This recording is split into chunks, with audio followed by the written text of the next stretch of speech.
Hello मित्रों, आज की कहानी है तुलसी माता की कहानी। तो कहानी पूरा सुनिएगा।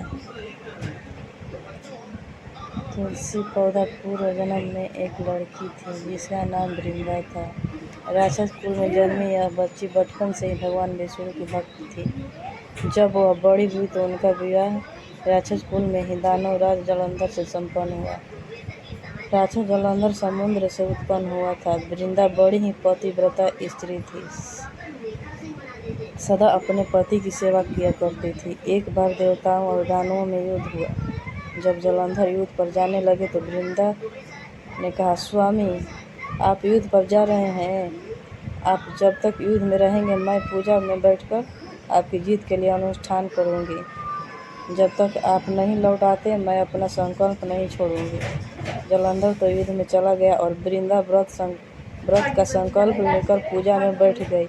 उसके व्रत के प्रभाव से देवता भी जलंधर को न हरा सके। सारे देवता जब हारने लगे तो विष्णु जी के पास पहुंचे और सभी ने भगवान से प्रार्थना की। भगवान बोले, वृंदा मेरी परम भक्त है, मैं उससे छल नहीं कर सकता। इस पर देवता बोले कि भगवान दूसरा कोई उपाय हो तो बताएं, लेकिन हमारी मदद जरूर करें। इस पर भगवान विष्णु ने जलंधर का रूप धरा और वृंदा के महल में पहुंच गए।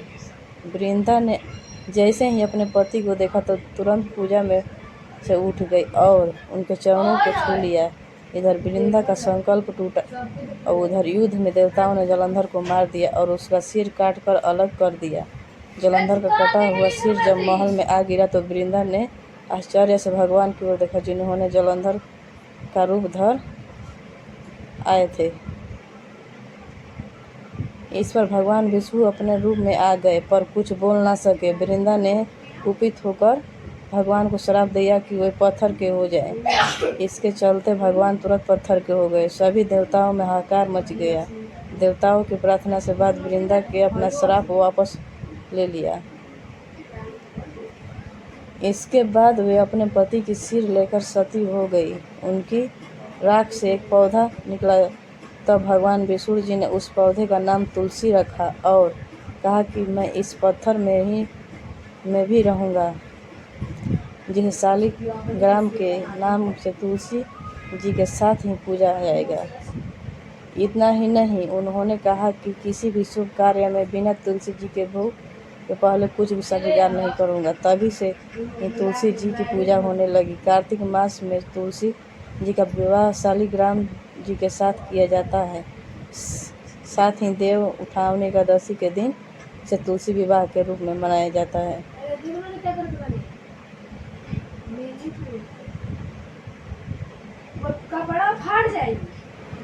तो मित्रों, आज की कहानी कैसी लगी, तुलसी माता की कहानी, कमेंट में ज़रूर बताइएगा। धन्यवाद।